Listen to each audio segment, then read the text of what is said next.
And welcome back to Coaching with the Bible. This week, episode number 60. We're talking this week the portion of Genesis known as Toldot.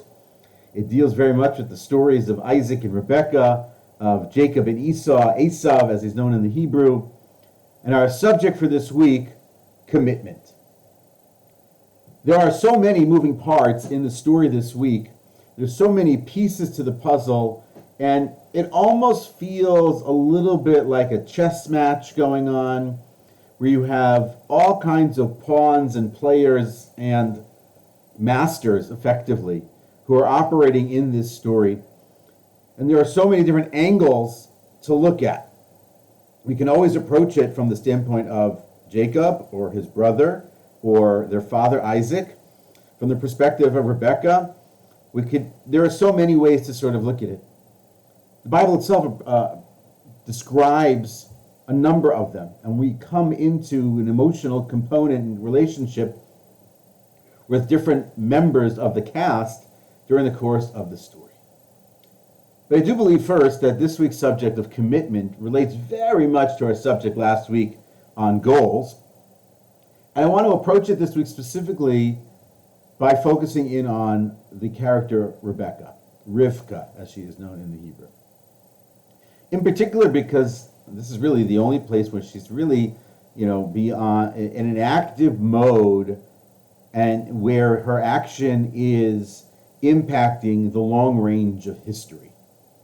It was last week where she's acting and she's serving water to Abraham's servant, and then she's traveling. She is making a decision, no question, and she is committing to something monumental. But I think it changes specifically this week when it relates to the fact that we're talking now about her children and how she wants to participate in the lives of her boys. And in particular on the aspect of it, of her commitment and what she's committed to, what she's committed to accomplishing here. And so it's interesting because commitment as a subject is something that we probably, like a lot of the things that we've talked about over the course of the many, many weeks in coaching through the Bible, something we really haven't, gone deep on is the idea of what exactly commitment is. We'll talk about through the corpus of the entire Bible itself, the 5 books of Moses. So all kinds of people who are making all kinds of levels of commitments, taking upon them certain levels of mission and responsibility and goals for themselves and for the people and for God, for the faith, for belief, for all kinds of things. And throughout the Bible, we meet characters along the way who do that as well, take on very large responsibilities, heavy load of accountability. And so it's a worthy study, just like everything else we've talked about, is the concept of commitment. And so commitment itself, defined, is the following thing. This comes from Professor Heidi Reeder, who is a professor at Boise State University, in her book called Commit to Win. Her definition for commitment is the experience of being psychologically attached to something and intending to continue.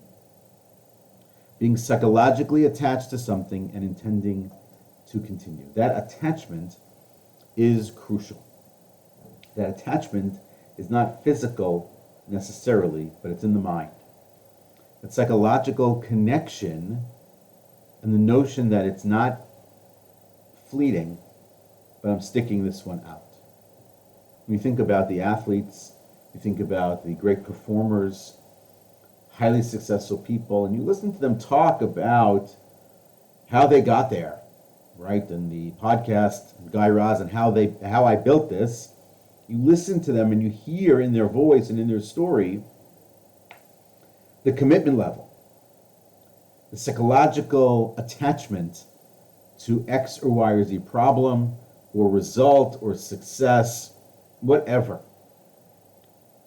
And yes, commitment levels go up and they go down, and we can increase our levels of commitment to certain things and decrease our commitment levels to other things, and we cannot commit to further things as well. But that's what the definition is. And we have to appreciate that commitment itself as she explains, is to some degree an instinctual process, but it takes place over the course of time. It's not a single standalone act of discipline of making the commitment. And to paraphrase or misuse a quote from an old Seinfeld episode of taking the reservation, but holding the reservation. So here is a similar idea, is the sense of making commitments is not the same as keeping commitments. And so what we want to focus in on is not just the fact that we make commitments, but really the more important part, which is keeping the commitments, holding the commitments, following through on the commitments, and then coming out on the other end of those commitments. And so we want to dive in here on the idea of commitment and realize also that every single thing that we've ever achieved in our lives really is sprouted from a commitment that we made. Whether it was starting a family, whether it was career, home, community, location, really committing to something, minimally committing to making the decision, and that's what's gotten us to his place. And so in the case of Rebecca, specifically, let's appreciate what it is that she's committed to, or who it is that she's committed to, and to some degree, appreciating the levels of commitment therein. First and foremost, she's committed to her family. That's true. But more than anything, the way the Bible reads it out is that she is connected on some level, as the Bible says, that she loves her son Jacob. As Isaac has that affinity, connection, relationship with Esau, Rebecca has a relationship with Jacob. She's committed to Jacob. But more than everything and anything, this is perhaps the most interesting part of this, she is committed to the mission of the people and the covenant that was started with her father-in-law, with Abraham, that was handed down to her husband Isaac, and making sure that that continues appropriately so into the next generation, if from her perspective, through her son Jacob. And so she's committed to that. She's committed to that to a degree that perhaps is startling because she doesn't grow up in it. It's not her home, it's the home that she comes and she joins. So she comes of age perhaps in it. She lives in the house of Abraham, the house of Isaac for many, many decades. And it becomes, in the same way that we briefly discussed at the end of last week's conversation, the idea that you can share goals and that you can teach goals to next generations, to other people, you can also teach commitment level to a certain mission. And so that's the case, I believe, with Rebecca. And it helps to explain everything that she is trying to do in that story with the blessings. It may not justify it in your eyes. It may not fully explain it. It may not make you happy to sort of understand it that way. But when we appreciate the level of commitment, or the severity of the commitment, or the degree by which a person is willing to go to make sure that their commitments are fulfilled, we can appreciate where Rebecca is coming from. We can appreciate also the fact that she had heard a prophecy early on in the story about her boys, and that as she sees it play out, she seems to believe and perceive that that's going to play out specifically through Jacob. Esau is something, is one version, but Jacob is going to be the covenantal figure in the family, and she's going to commit to doing whatever it takes to have that happen, come what may, at the risk of potentially her relationship with her other son, at the risk of her relationship potentially with her spouse, at the risk of never seeing her son Jacob again. Because ultimately that's what happens. And ultimately, as you can read in a whole host of articles on this subject, one I read the last couple of days was a terrific article by Rabbi Hanoch Waxman, which appears in a volume called Torat Etzion. It's a book of articles and essays from the Yeshiva Har Etzion. Terrific, terrific article at the end of this week's portion on this subject specifically, on the merits and on the understanding of the whole story of the theft of the blessings and the actions taken by Jacob, but really the idea that he takes them at the behest or at the commandment of his mother. His commitment to it is based on her commitment to it to some degree. But Rebecca goes above and beyond. She goes perhaps some might think, too far. Perhaps she oversteps some bounds to make sure that this happens. That is to say, that we are not 100% certain that if she doesn't act in this manner, by getting Jacob to dress up, by making the food, by sending him there, by having him say what he says, by having him get that blessing, we are not certain to know that that's not going to happen anyway.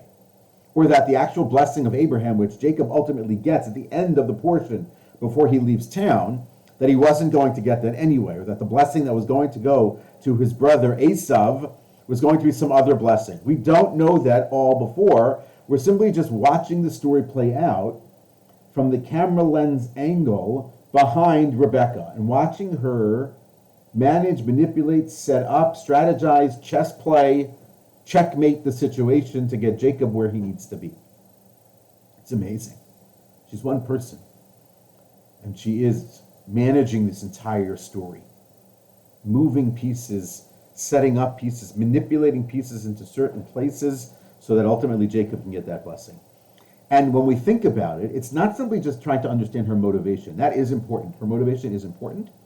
But more than motivation, because motivation isn't enough, the commitment to the goal, to the mission, is what drives the entire thing. The mission must continue. The covenant must continue. It will not continue through my other son. It must continue through Jacob. Isaac doesn't see it. How do I do this? And she goes and she does it. It's amazing. It's an incredible array of actions. She clearly has thought this through. She's willing to take the risk. She's taking the accountability, responsibility level of any curse that may come to Jacob if it doesn't work out. It's amazing stuff. Amazing. And it all comes from her psychological attachment with an intent to continue, the commitment to the covenant of the people. The covenant of Abraham. She's a doer. She is very much like Abraham on many levels. And it needs a plan. Commitment doesn't just happen. To fulfill commitment, to come through on the other side, to succeed on your commitments, to accomplish the commitments that we make and that we set for ourselves, we need a plan. Sometimes it means letting go of other commitments. Sometimes it means prioritizing certain commitments over others. That's just the way it works. And so Professor Reeder in her book talks about the commitment equation. How do we know and how do we understand what the things are that we should commit to or that we shouldn't commit to? And so there are 4 factors in this equation. Let's sort of explain what they are. We have treasures, we have troubles, we have contributions, and we have choices. Those are the 4 factors that go into predicting commitment. So treasures and troubles, it's really a question of what's the result, the satisfaction level at the end of this commitment situation. So I'm going to put my treasures out there, the things that I will get from this, and I'm going to subtract my troubles from my treasures. That's the first half of the equation. So when I do that, when I level up or balance or try to equate, is it more trouble than it's worth, or is it more treasure than it's trouble, then maybe I stay on the path. We want to think about our satisfaction level and what is it we're trying to do. So that's the first part. So treasures minus troubles. Then we want to add in our contributions. We want to think about our investment in this commitment. How much is it going to take for me? How much is already taken from me to have me warrant considering staying in this commitment? Maybe there's a job that I'm in that I'm not happy with, that I spent a decade on in a career studying for, and now I've invested years and money and time and effort in becoming an expert, and now I'm miserable. And so when I'm thinking about my contribution level, my investment level, the costs that I've already done and put in there, I want to think about where that contribution fits in. And then I want to think about the last factor, which is choices. I want to think about my options. Now, yes, too often, if we have too many options, our ability to commit actually goes down. When we actually think we have many more options, we're sort of willing to take more time and think about it over the longer haul and not rush to make any sort of decisions, so we don't commit really to anything. But the truth is, the opposite is true as well.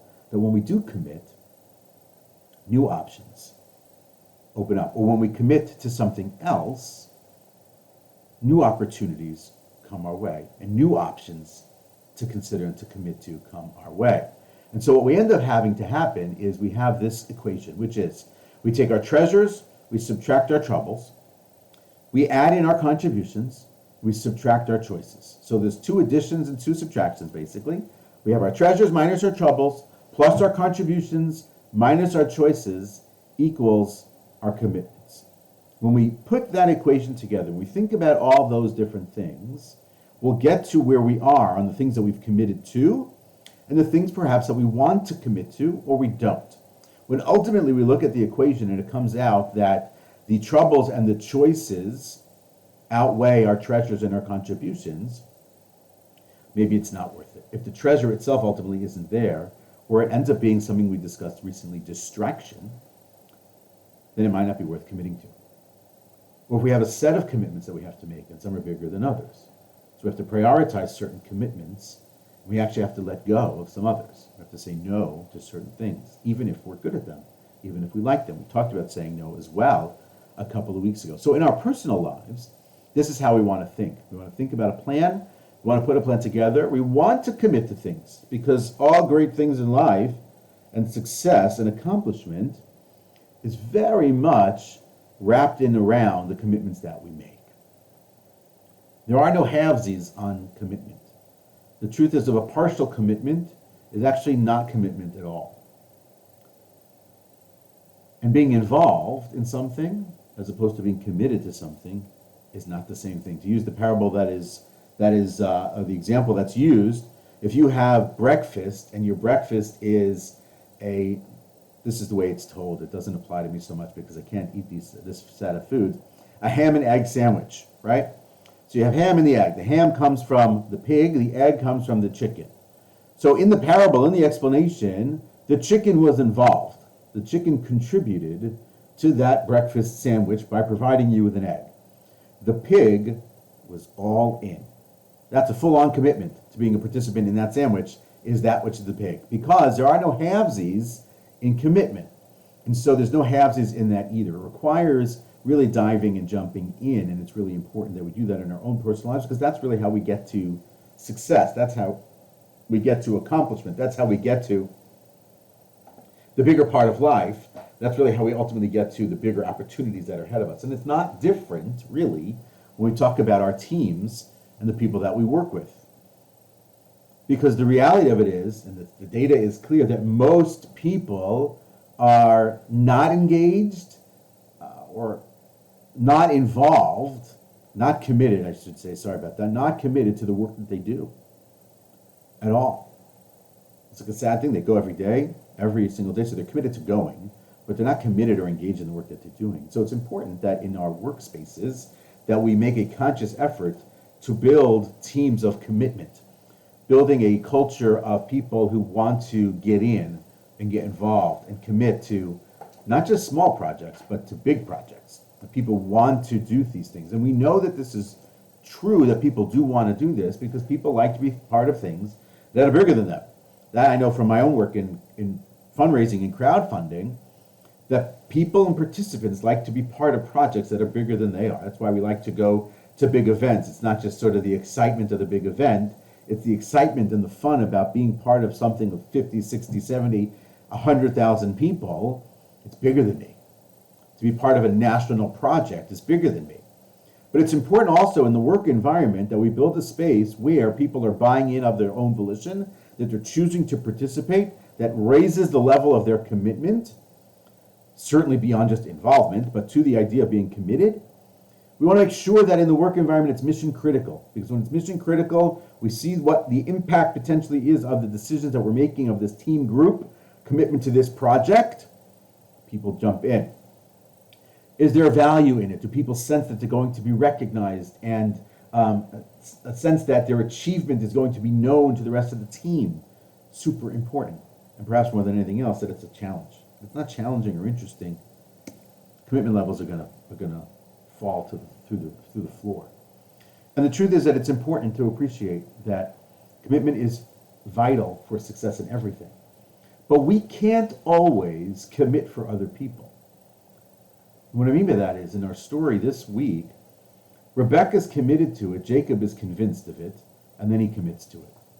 Because he knows about the blessings of Abraham, he knows about the covenant, he knows about what's going, but he is not ready to commit to what it is yet that his mother has in mind until she moves him into that space. She gets him there through her words, through her actions, through her deeds. But we can't always commit for other people. And so it requires people to make those commitments themselves and then get the buy-in from beyond. What I mean by that is, if someone you're working with or someone you know is half committed, i.e. not committed, it's hard for you to get them there. It's going to be hard for you to bring them to the place of commitment. Commitment is very much a personal decision. It's a personal promise to accomplish. It's a personal promise to the goals that you've set out. It's a personal promise to the mission that you're on. That commitment level. As I said at the outset, you see it with the most successful people in the world, the greatest athletes in the world, and the things that they talk about, what it meant, what does their commitment look like? And the number of hours, the amount of time, the sacrifice to get to their level.